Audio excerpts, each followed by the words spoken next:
आजकाल लग्न उशिरा हं, होत आहेत. हं. त्यामुळे मग प्रेग्नन्सी पण उशिरा-उशिरा होत चालली आहे.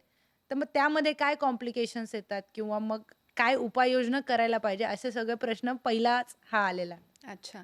तर आपण जे विचारलत, की प्रेग्नन्सी आजकाल खूप उशिरा प्लॅन करतात किंवा मग लग्न पण उशिरा होतात. तर आजकाल कसं असतं, की खूप मुली ज्या असतात त्या करियर ओरिएंटेड असतात.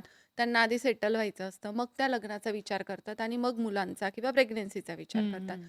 तर त्यांचा विचार करणं हे माझ्या दृष्टीने योग्यच आहे. कारण प्रत्येक मुलीने इंडिपेंडंट होणंही जरुरी आहे.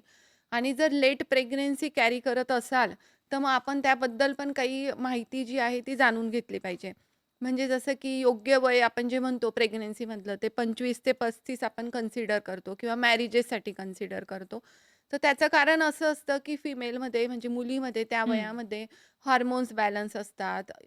प्लस मानसिकरित्या ती जास्त सक्षम असते ते कॅरी करण्यासाठी किंवा जे प्रेग्नन्सीमध्ये काही कॉम्प्लिकेशन्स येतात, ते ह्या वयामध्ये मिनिमम येतात. म्हणूनच आपण असं म्हणतो की प्रेग्नन्सी जी आहे ती ह्या योग्य वयात करावी आणि लेट प्रेग्नन्सी ही शक्यतो म्हणजे 35 नंतर अव्हॉइड करण्याचा प्रयत्न करावा.